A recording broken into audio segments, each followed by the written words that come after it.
En fait, c'est des fonctions, on va dire, de référence aussi, cosinus et sinus. Euh, Tu peux, tout à fait, comme toute fonction, tu peux la représenter dans un repère orthonormé, hein. Donc, comme la fonction carré qu'on a tracée tout à l'heure, déjà, est-ce que tu te souviens des formules toutes simples des cosinus et des sinus dans un triangle rectangle? Par exemple, je considère donc les points, on va noter les points là, A, B, C. Je considère cet angle-là, disons alpha. Est-ce que tu pourrais me donner la formule de cosinus de alpha en fonction, on va dire, des longueurs des côtés de ce triangle? Alors moi j'ai la formule suivante pour retenir, enfin le moyen mnémotechnique c'est Casoto HHA. Tu connais ou pas? H H A. Sinon le deuxième moyen mnémotechnique, peut-être que c'est votre prof, enfin votre prof vous a donné celui-ci. Donc ça c'est le premier. Donc ça c'est le premier. Le deuxième c'est Sokatoa. C'est pas ça qu'elle vous a donné? Non, tu t'en souviens plus? Sokatoa.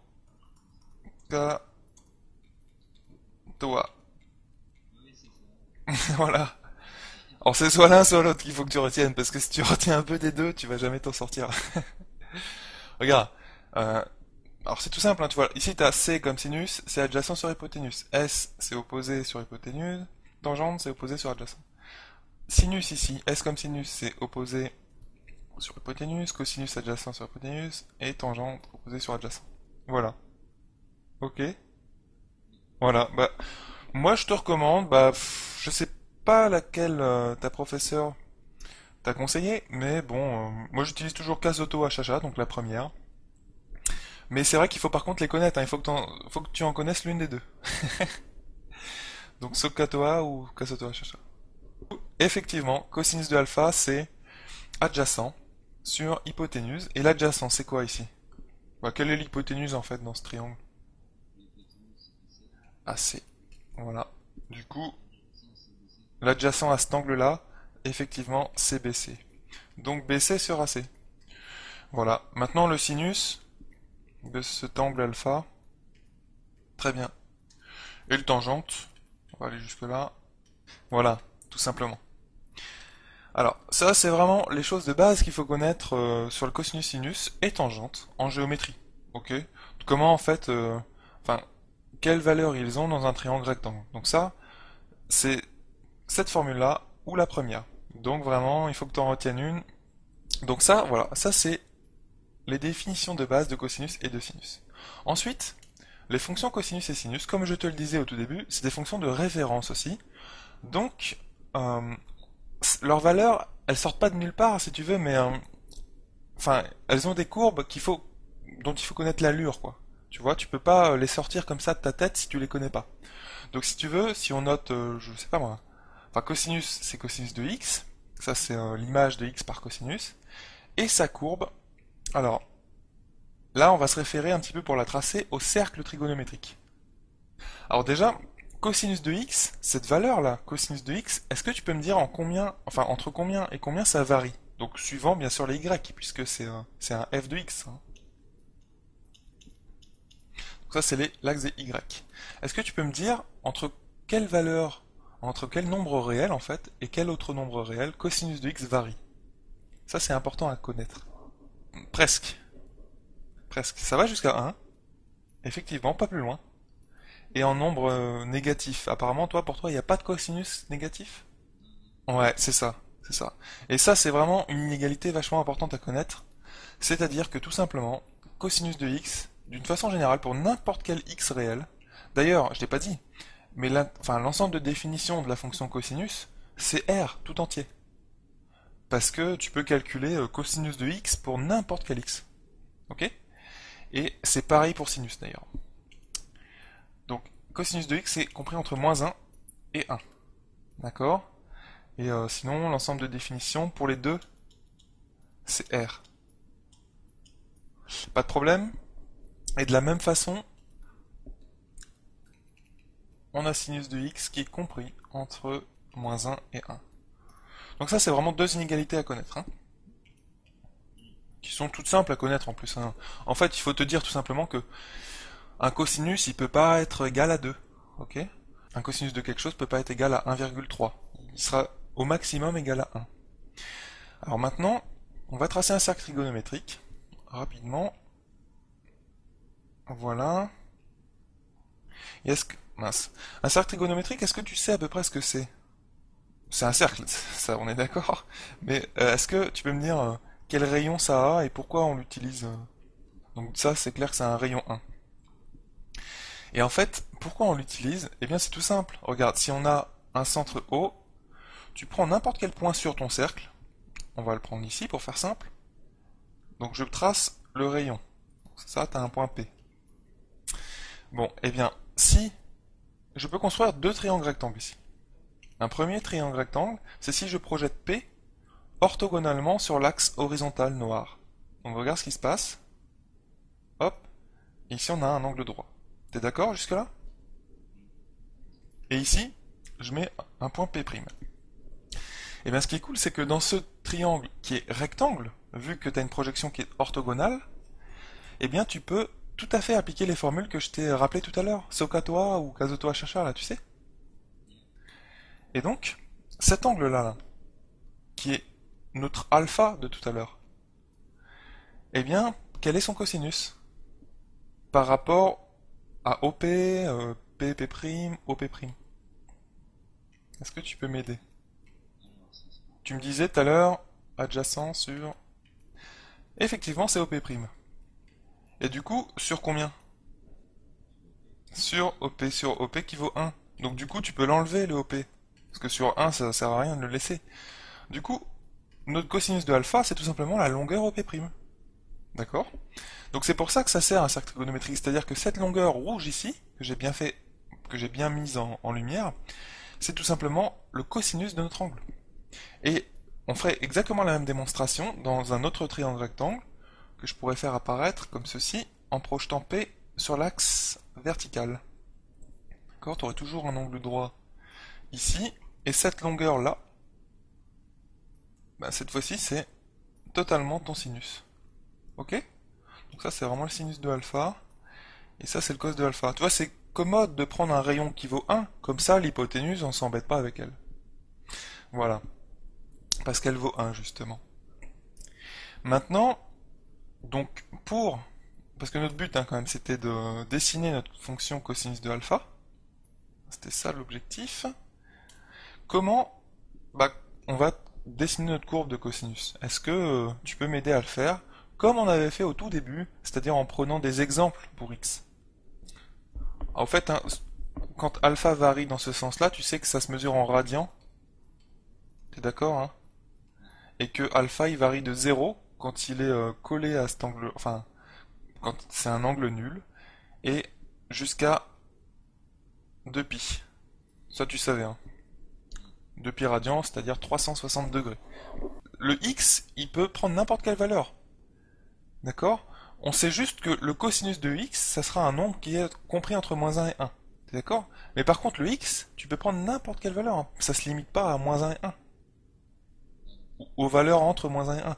Il faut pas que tu confondes les choses qui sont limitées suivant l'axe ty, c'est-à-dire les f de x, et l'ensemble de définition, qui est suivant l'axe horizontal. Ok? Notre fonction cosinus, comme notre fonction sinus d'ailleurs, sont définies sur R tout entier. Donc tu peux prendre, pour exemple, pour tracer la fonction, tu peux prendre n'importe quel x. Un moins 10 000, un moins 2pi. Bien sûr, alors ce que je te recommande de faire plutôt que de prendre 2 comme tu m'as proposé, c'est de prendre une valeur d'un radian, enfin une valeur d'un angle en radian connu. Voilà, c'est ça. Ouais, c'est ça. Exactement. Donc du coup, quel x on va choisir? Bah je te propose, je sais pas moi. Vas-y, tu connais pi sur 2. X égale pi sur 2. Du coup, notre cosinus de x, il vaut combien? Il vaut cosinus de pi sur 2, t'es d'accord? Bon alors, notre x ici, on va dire que c'est notre alpha, c'est la même chose. Quelle est la valeur pour pi sur 2? C'est où qu'il faut placer mon angle alpha pour que ça vale pi sur 2? Effectivement.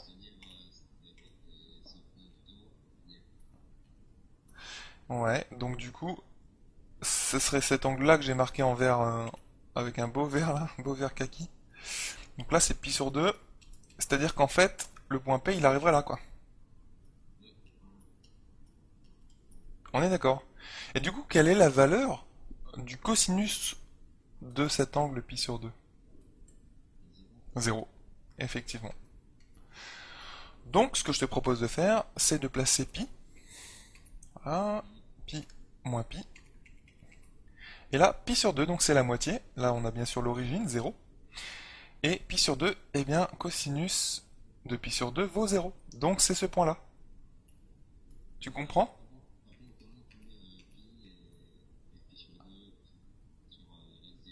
Ah, bon, c'est une bonne question. Écoute, j'aurais pu mettre 1, 2, 3, 4, 5, moins 1, moins 2, etc. comme d'habitude. Le truc, c'est que c'est quand même compliqué de calculer cosinus de 2 ou cosinus de 3. Je peux pas le faire parce que ça fait pas partie du tableau des valeurs classiques que tu dois connaître, tu sais. Je connais pas, moi, cosinus de 3. T'es obligé de sortir ta calculatrice pour savoir combien ça vaut. D'accord? Si t'as le droit à ta calculatrice, pourquoi pas? Mais je te recommande, quand tu étudies des fonctions trigonométriques comme cosinus et sinus, plutôt que de mettre moins 1, moins 2, d'ailleurs je peux les mettre, hein. Regarde, je peux mettre 1 ici. D'ailleurs, 1 c'est ici parce que tu te souviens que pi c'est environ 3,14. Ça tu sais, hein. Et pi sur 2, bah, c'est environ 3, je crois, 57. 1,57. Ok? Ouais, la moitié de 3,14. Du coup, voilà, le 1, tu peux le placer. Mais sauf qu'on va pas vraiment calculer cosinus de 1 ensemble parce que c'est pas une valeur simple, quoi. Et nous, pour dessiner notre courbe, on a justement besoin de valeurs simplement calculables. Voilà. Donc, bien sûr que tu peux mettre moins 1, 2, 3, mais utilise plutôt pour tes calculs de points des valeurs comme pi sur 2, pi sur 3, pi, 2pi, etc. Voilà. Maintenant, quel autre x on peut choisir? X égale pi. Du coup, cosinus de pi, ça vaut combien? Voilà, c'est bien. Ça, j'ai l'impression que tu comprends, hein. C'est-à-dire que tu vois, c'est mon angle orange là, pi. T'es d'accord? Du coup, bah, le P, il passe là. Tu comprends? Donc, effectivement, la longueur cosinus, enfin, plutôt le cosinus de alpha, il vaut 1 en valeur absolue, mais c'est dans les moins, donc c'est moins 1.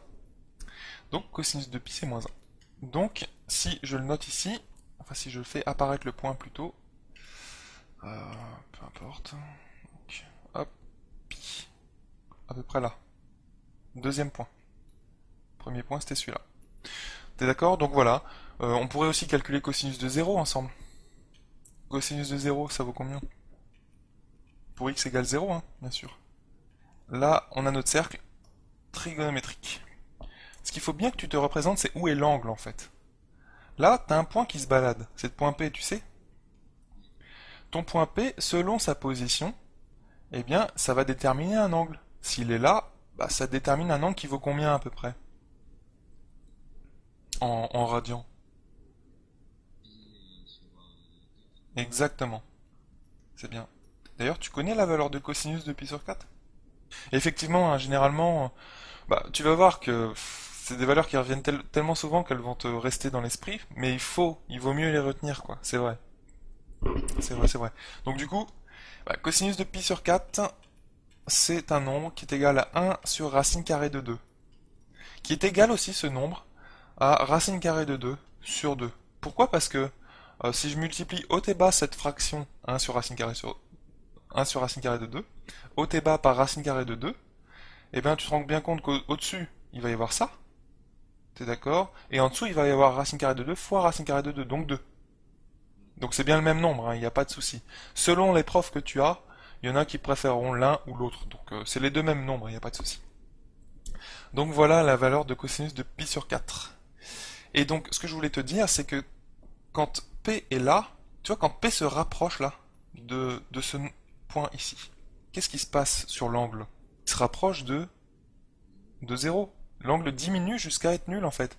Tu vois là, par exemple, quand P est là, et ben l'angle est tout petit. Mais le cosinus, par contre, il est où là-dessus? Tu vois là, exact. Tu vois, le cosinus, il est là pour pi sur 4, puis lui, il se rapproche de 1, lui. Voilà, jusqu'à arriver à toute cette valeur-là. Donc, cosinus de 0, ça vaut 1. Et pas 0. Ça, c'est vraiment une valeur à retenir dans le tableau qu'on te donnera. Donc du coup, ça veut dire qu'on a quelques valeurs en plus qu'on peut placer très rapidement sur notre repère orthonormé. Cosinus de 0, bah ça vaut 1. Donc, tu te places en x égale 0. Cosinus de 0, c'est 1, donc c'est là. T'es d'accord? Et ensuite, cosinus de pi sur 4, ben, pi sur 4, c'est encore la moitié de pi sur 2, donc c'est à peu près là, et ça vaut 1 sur racine carrée de 2, et ça vaut à peu près 0,7. Bref, on est là, quoi. Est-ce que si tu prends des valeurs négatives, par exemple, regarde, si on prend des valeurs négatives de notre angle, c'est-à-dire si notre angle va commencer à aller dans ce sens-là, qu'est-ce qui va se passer pour cosinus? Ah, il va devenir plus petit. Jusqu'à arriver à cet angle-là qui vaut combien? Pas 90, moins. Ouais, en radian combien? Pi sur... pi sur 2. Moins pi sur 2, c'est ça. Donc moins 90 degrés. Tu- Ok? Quand tu vas vers là, hop, t'arrives à moins pi. Moins pi, c'est moins 180 degrés. Et c'est aussi pi. Enfin, c'est le même angle, si tu veux, mais la valeur, elle est toujours à 2 pi près, quoi. Tu vois? Donc, du coup, le cosinus, lui, il va passer... Tu vois, il va diminuer quand x... Enfin, quand x est dans le négatif et qu'il diminue. Hop, il va passer par moins pi sur 2, qui est là, ton x.